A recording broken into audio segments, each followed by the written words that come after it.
And we're back with part 3 of the drive home on Thursday, March 9th, 2023. Previously, I was just talking about some nonsense, Rockford Files, old TV shows, iconic moments I remember watching on TV as they happened. Really, really boring stuff, some trivia having to do with Happy Days and Mork and Mindy. You know, the huge.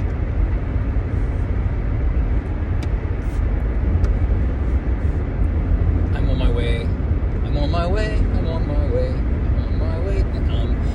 to the grocery store. I guess I'm making tacos tonight. So I've got to get a tomato, some shredded cheese. I think I mentioned this morning, or one of the previous morning videos I mentioned, I've started shredding my own Parmesan cheese, because the Parmesan cheese that you buy pre-shredded is absolute garbage. Tastes like plastic, looks like plastic, caked with anti-caking agents. So I buy wedges of Parmigiano Reggiano and I shred it up myself. But when it comes to taco cheese, I can do it. I have done it. I do shred my own cheese when I'm making my biscuits on the weekend. I make garlic cheddar biscuits pretty much every weekend. My wife really enjoys them. I don't think they're anything special. I make my own mix. Like I make a pancake mix from scratch. I don't grind the flour, but it's flour, salt, baking soda, baking powder, sugar. I mix that up instead of buying Bisquick or anything like that, because Bisquick has all that other garbage in it. So I make my own pancake mix, and it's pretty useful. You can make pancakes with it, or you can do other things with it. You can use it to make biscuits, which is what I do. I don't make pancakes very often, but I do make biscuits every weekend. And it's just my pancake mix, which is a recipe which I've stolen from Alton Brown. So if you look up Alton Brown's pancake mix recipe, that's my pancake mix recipe. That's his, but I use it. And then if I'm going to make my biscuits, all I do is add, I think it's 2 cups of the pancake mix, 3/4 of a cup of milk, and I use a spatula, and I just keep mixing it around until it gets to the consistency I like, which would be biscuit consistency. You don't need it, because I make drop biscuits like the recipe on the Bisquick box. So after it turns into a nice ball, I separate it into eighths, and I put it on a cookie sheet with some tin foil. And I cook it for, I believe, 8 to 10 minutes at about 400 degrees. I say 400 degrees because that's what I set my oven to. I believe it's actually 450, because the actual temperature that my oven gets to versus what's on the knob, they have nothing to do with each other. The oven gets much hotter than you set it to. So anyway, 8 to 10 minutes, 450 degrees, or whatever works. And you, at the end, you just keep checking it. Once you start getting nice brown spots on the outside of the biscuits, they're done. While they're cooking, I take 2 tablespoons of butter and some powdered garlic, and I melt that on the stove top in a stainless steel measuring cup. And once the biscuits come out of the oven, I take the garlic butter mixture, and I use one of those Teflon brushes, like an orange Teflon brush, and I brush the garlic butter mixture all over the biscuits, and that's it. That's the weekend biscuit recipe.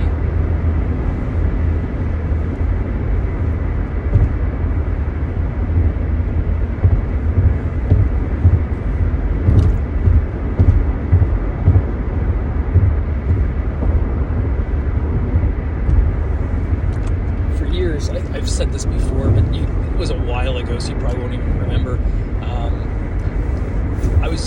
I've been a notoriously bad cook when I was young. I just I'd experiment. I was willing to try, which is, I think I'm an okay cook now. I'm not fantastic. I think I might like to go to cooking school, just because I feel like I'm constantly looking stuff up, and it's I'd like to just know stuff, like how to make a cake. Like, I don't really know the ingredients to make a cake.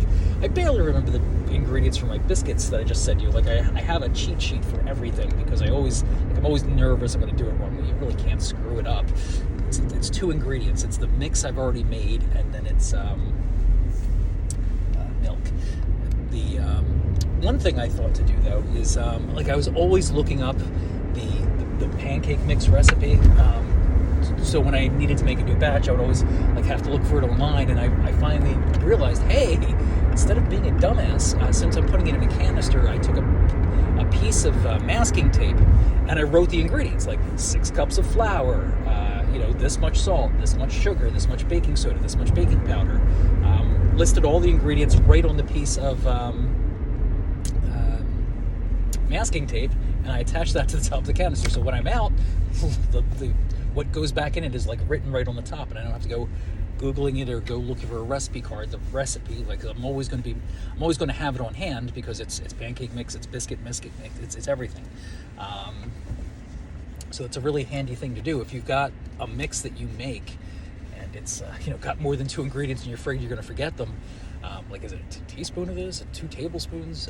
Just write the actual list of ingredients right on a piece of tape, or right on the bottle if you want. I don't care what you do.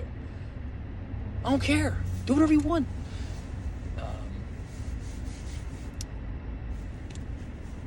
Forget what I was talking about.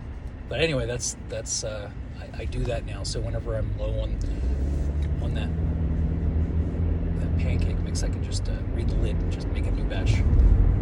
Lickety split.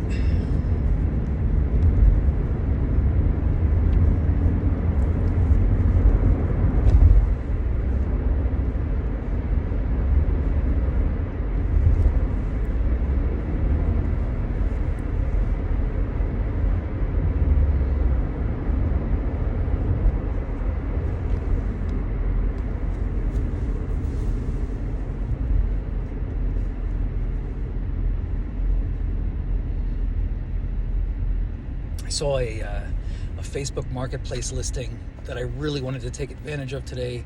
Stuff's in Pottstown, like just a bunch of jars, like a couple of carboys and a bunch of sealing jars. Like, I've been looking to collect those. I don't have the patience today. It's going to be first come first serve. If it's still around tomorrow, I might jump on it because it's like $20 for the whole mess of stuff. I should call my wife and tell her to look for it.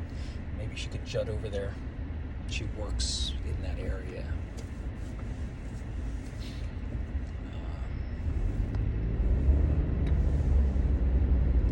But like I said, I like to, recently I've been taking stuff out of the packaging when I bring it home, due to various reasons. Like, we have birds, so because we have birds, we have moths. They just go hand in hand. I don't know how to avoid it, because when you buy the food comes with moths. It's like there's just no way to get it without the moths. And then the moths, they get everywhere. Sometimes they get into the pantry, they get into stuff. So I've gotten into the habit of putting everything into sealable jars now. Like, get it out of the cardboard packaging or out of the bags, because the type of bags that cereal come in, I know I've explained this already before in a different video. I'll be quick about it. The type of bags, those papery, plasticky bags that cereal comes in, the moths get right through that. They can chew right through whatever that is. So they will get into those kinds of packages. With pastas and stuff, it doesn't matter so much, but I still want to box them up, because pastas are easy to wash before you cook with them. But I just don't like the idea of like little beasties being my food. So I try to jar up or canister up as much of everything as I possibly can. So now my pantry is full of jars, full of, like, there's this one shelf in my my pantry that's like all white. There's salt, sugar, baking soda, whatever. Like, there's a whole mess of jars that have white stuff in them. There's kosher salt. So anyway, like, if you start doing that, like, label stuff, especially if you're older, because like I I know I would very quickly forget what's in what jar. Like, you don't know if it's like some kind of mix you've made up, if it's sugar, if it's salt, if it's flour, kosher salt, some narcotic.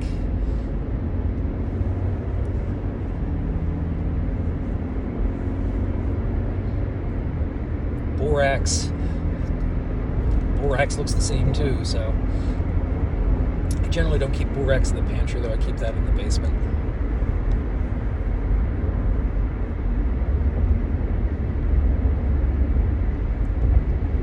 There's also, we have a jar with borax and sugar mixed together for whenever there's like if there's an ant infestation. That's one way to stop it, is to put down a borax and sugar mixture.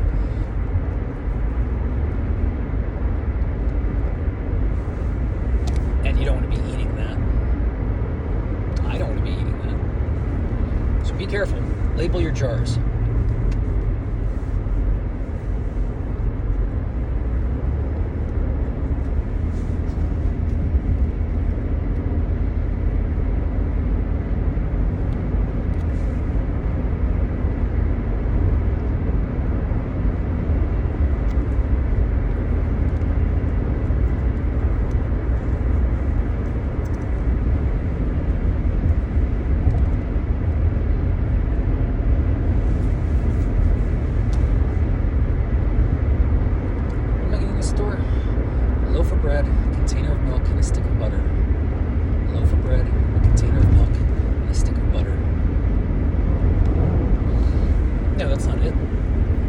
Cheese, a tomato, and lettuce.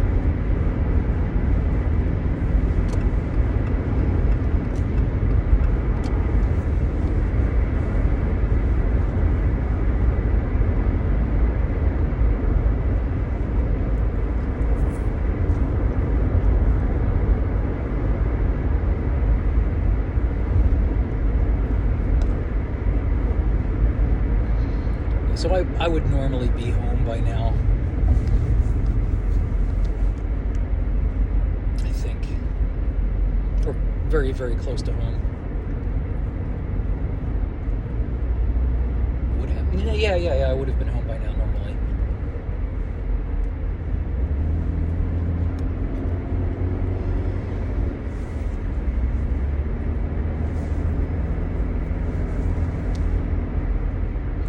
I mentioned we're looking into getting more ducks. We've got 3 Muscovy ducks right now. They are laying again. We've changed their diet and they started laying again. But my wife wants to get a couple more. Actually, I don't know how many more she wants to get. She wants to get more. The ones we have, I believe, are 4 years old, which means they're probably halfway through, if not their life cycle, at least their laying cycle, if not further along. They're pets, but they also supply eggs.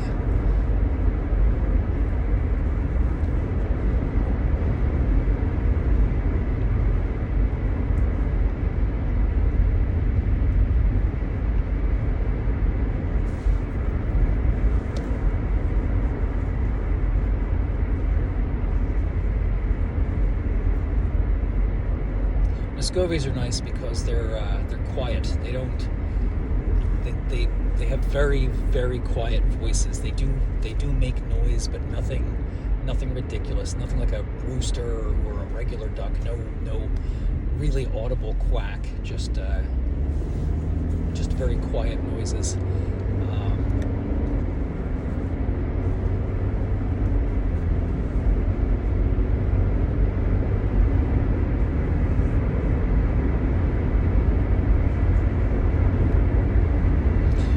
Should all get ducks, or chickens or something. Just do it. Get yourself a chicken. You don't need a lot of space. Like I think the first year we actually had our ducks in the house. We didn't have them outside until one day we went to a party and they completely completely destroyed the party room. They got out of their pen, and they just destroyed the place. They pooped everywhere. They just ran amok. And then they became outside ducks. They have a house and everything out there.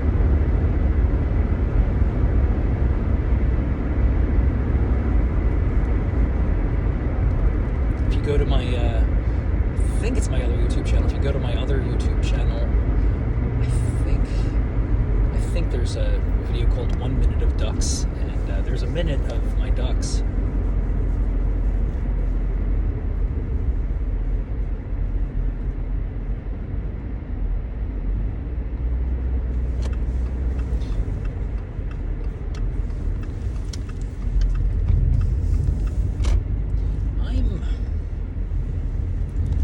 I'm at the store. So I'm going to let you go. Unless you want to go into Giant with me. You want to go to Giant? You want to go to Giant? You want to go to Giant?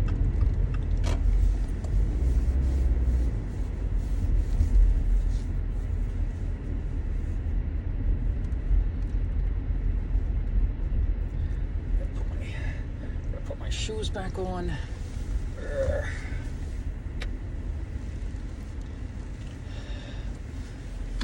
All right, this one's going to be a little shorter than the others. Have a wonderful day.